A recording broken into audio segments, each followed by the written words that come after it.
नीलगिरी की पहाड़ियों के नीचे एक बहुत सुंदर गांव था। वहां वीर नाम का एक बलवान बकरा अपनी छोटी बेटी कोमल के साथ रहता था। कोमल की अपनी मां के गुजर जाने के बाद वीर ने रानी नाम की एक सुंदर लेकिन अहंकारी बकरी से शादी कर ली। जंगल में घास चरते समय रानी ने देखा कि वीर कोमल के लिए सबसे नरम घास चुनकर ला रहा है। ये देख रानी का खून खौल उठा। उसने पास ही बैठी अपनी सहेली बदलानी लोमड़ी को इशारा किया। बदलानी ने धीरे से रानी के कान में कहा, अरे ओ रानी, तू क्यों इस बच्ची की सेवा करवा रही है? अगर यह बड़ी हो गई तो वीर तुझे भूल जाएगा। जंगल के उस पार शेर की गुफा है। अगर यह गलती से वहां पहुंच जाए तो तेरा कांटा हमेशा के लिए निकल जाएगा। रानी की आंखों में एक चमक आ गई। उसने उसी शाम एक योजना बनाई। रात के समय जब वीर सो गया, रानी कोमल के पास गई।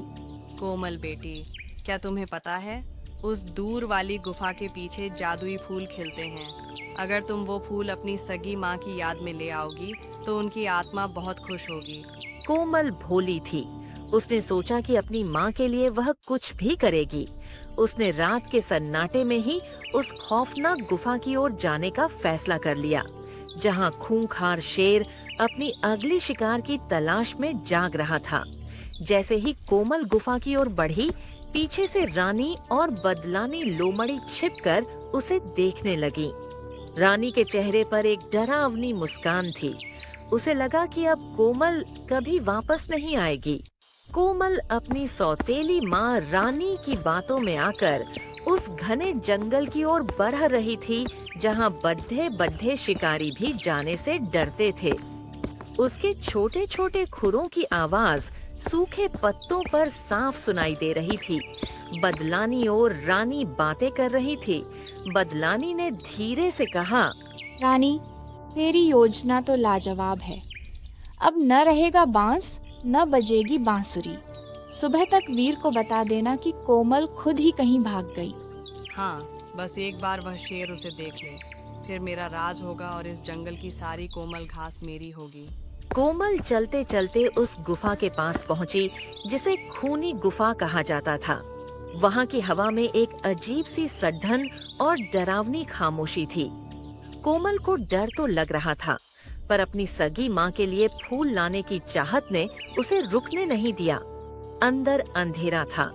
जैसे ही उसने एक कदम अंदर रखा, एक भारी और गर्जीली आवाज गूंजी। कौन है जो मेरी नींद में खलल डाल रहा है? वह खूंखार शेर था। उसकी आंखें अंधेरे में जलते हुए अंगारों की तरह चमक रही थीं। कोमल डर के मारे पत्थर जैसी हो गई।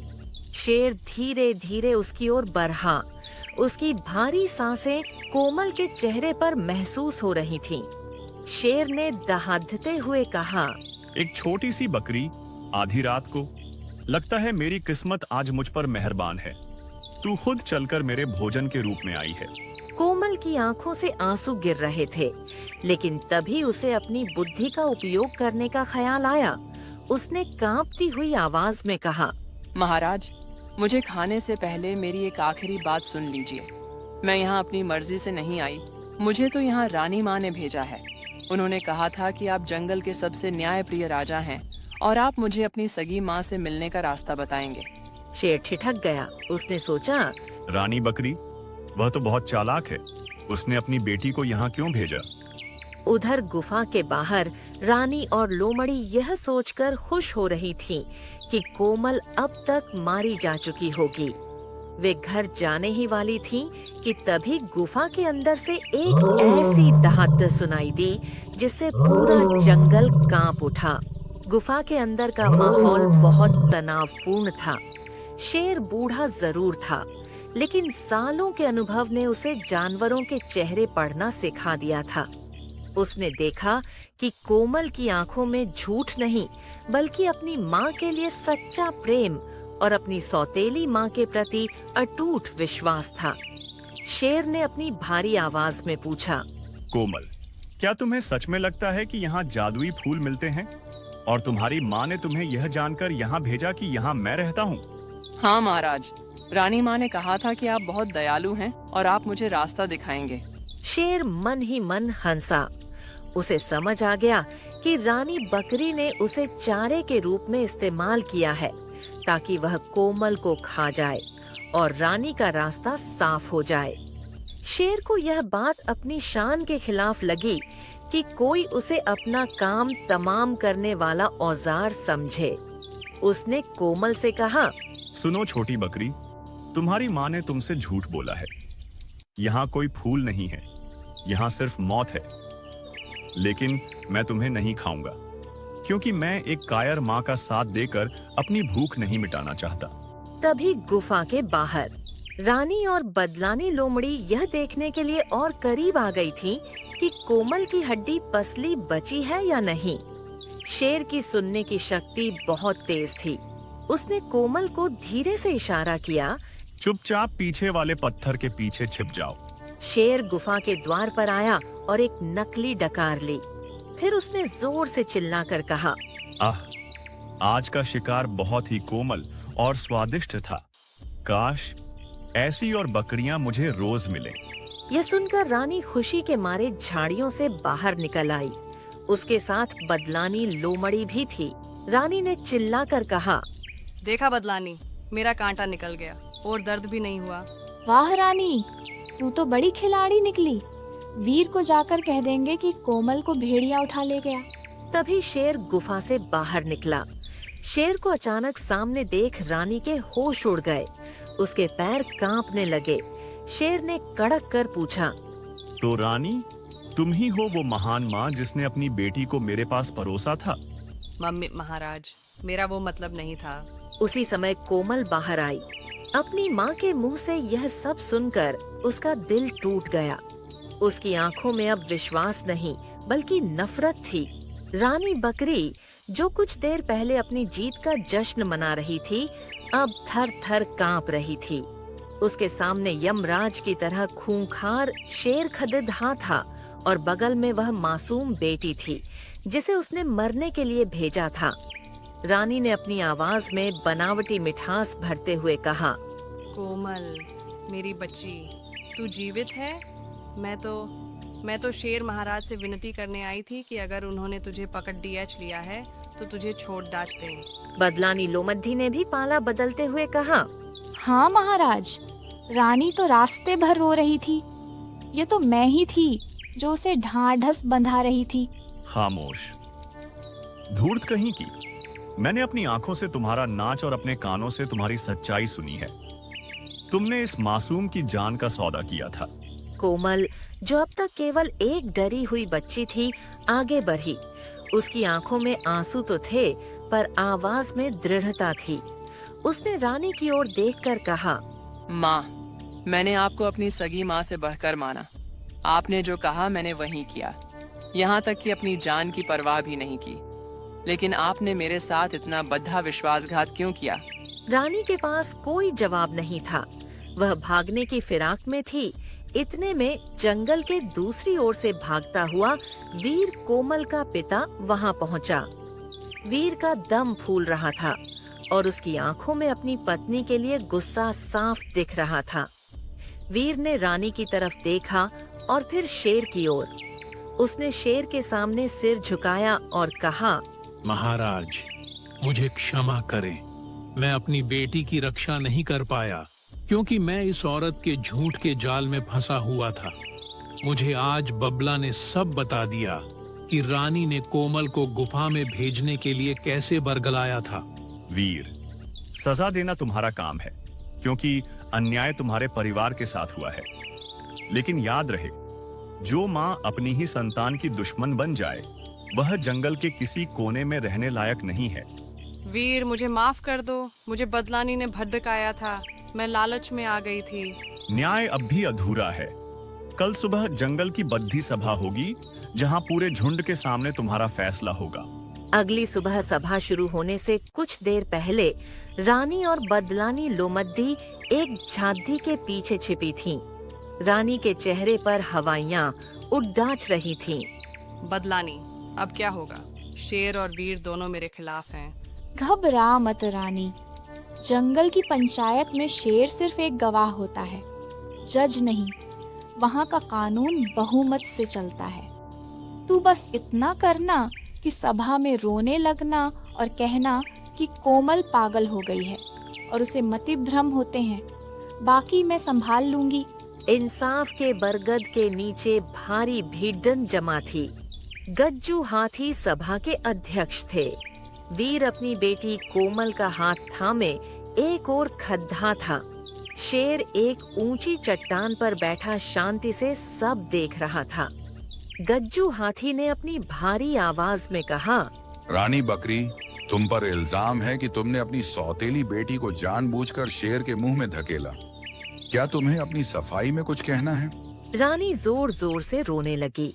हाय रे मेरी किस्मत, जिस बच्ची को मैंने अपनी आंखों का तारा बनाया वही आज मुझ पर कीचड़ उछाल रही है। महाराज गज्जू, सच तो ये है कि कोमल को रात में चलने की बीमारी है।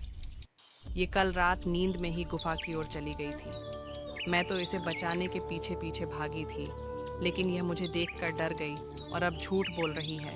हाँ महाराज, मैंने भी देखा था।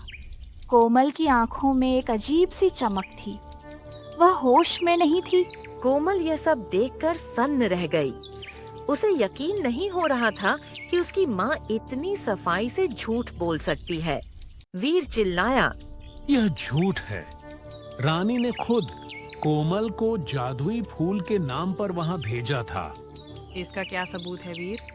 क्या किसी और ने मुझे फूल की बात करते सुना? तभी एक आवाज आई। मैंने सुना था। सबने देखा, वह चीकू खरगोश था जो कल रात उसी झांकी के पीछे सो रहा था जहां रानी और बदलानी योजना बना रही थी। चीकू बहुत डरपोक था, इसलिए वह अब तक सामने नहीं आया था। चीकू खरगोश के बोलने से पूरी सभा में सन्नाटा छा गया।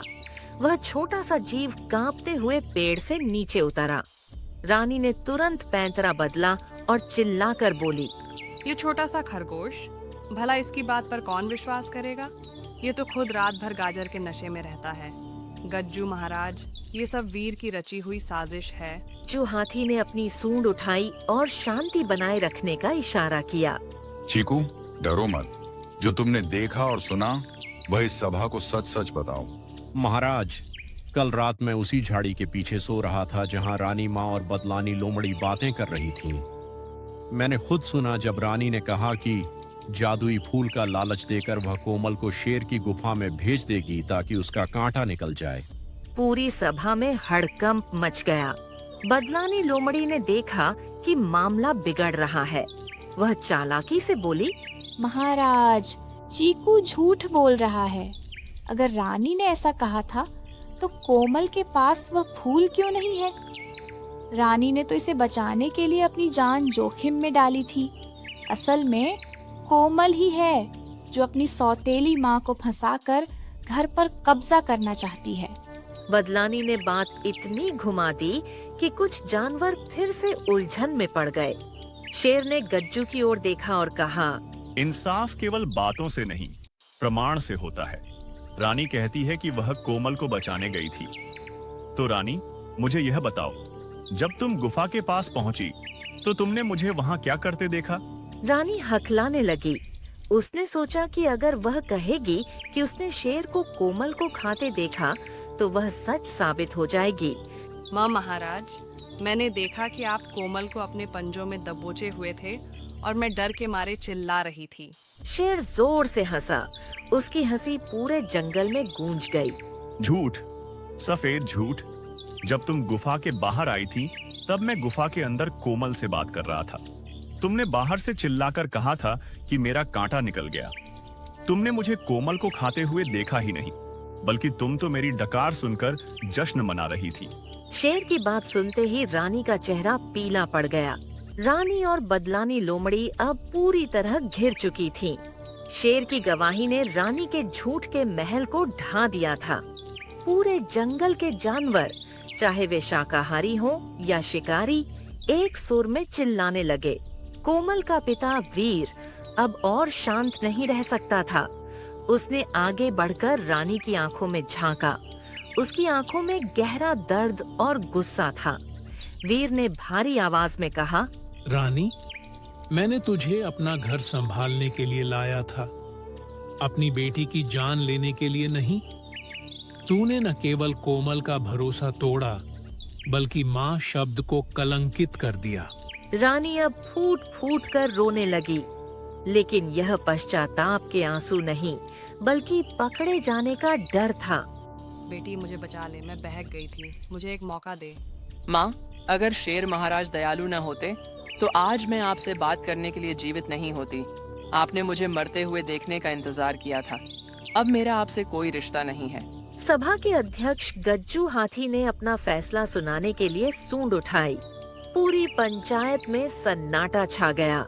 रानी, तुमने जंगल के सबसे पवित्र रिश्ते ममता का अपमान किया है। तुम्हारा अपराध क्षमा के योग्य नहीं है। न्याय के अनुसार तुम्हें इसी वक्त इस झुंड और नीलगिरी की पहाड़ियों से निर्वासित किया जाता है। अगर तुम कल सुबह के बाद इस सीमा में दिखी तो कोई भी जानवर तुम्हारा शिकार करने के लिए स्वतंत्र होगा। रानी के पास अब कुछ नहीं बचा था। उसका मान सम्मान और घर सब छिन चुका था। तभी शेर की नजर खिसकती हुई बदलानी लोमड़ी पर पड़ी। और तुम धूर्त बदलानी, दूसरों के घर में आग लगाना तुम्हारा पेशा बन गया है। रानी को तो निकाला गया है, लेकिन तुम्हें दंड मैं दूंगा। बदलानी, तुम अगले 1 साल तक शेर की गुफा के बाहर पहरा देगी और गुफा की सफाई करेगी। बदलानी के लिए यह मौत से भी बदतर सजा थी, क्योंकि उसे हर पल शेर के सामने खौफ में जीना था। रानी अपना सिर झुकाए हुए जंगल की उस सीमा की ओर बढ़ने लगी जहां सूखा और कंटीली झाड़ियां थीं। उसे अब समझ आ रहा था कि दूसरों के लिए खोदा गया गड्ढा अक्सर खुद के लिए ही होता है। रानी के जाने के बाद जंगल में एक अजीब सी शांति छा गई थी। अपने पिता वीर के पास खड़ी थी। वीर की आंखों में पश्चाताप के आंसू थे कि वह अपनी ही पत्नी के असली चेहरे को पहचान नहीं पाया। वीर ने कोमल के सामने झुककर कहा, बेटी, मुझे क्षमा कर दे। मैं अपनी नई गृहस्थी बसाने के लालच में इतना अंधा हो गया था कि तेरी सुरक्षा को भूल गया। मुझे लगा रानी तुझे माँ का प्यार देगी, पर मैं गलत था। पिताजी, जो बीत गया उसे भूल जाइए। अब हमारे पास एक दूसरे का साथ है और यही सबसे बड़ी ताकत है। दिन बीतते गए। कोमल अब बड़ी और समझदार हो गई थी। इस घटना ने जंगल के सभी जानवरों को एक बहुत बद्दा सबक सिखाया। शेर सिंह के प्रति जानवरों का नफरत भरा नजरिया बदल गया था। उन्होंने देखा कि एक शिकारी भी कभी-कभी रक्षक बन सकता है। शेर ने घोषणा की कि जब तक वह राजा है, वह किसी भी बेगुनाह और मासूम जानवर पर अन्याय नहीं होने देगा।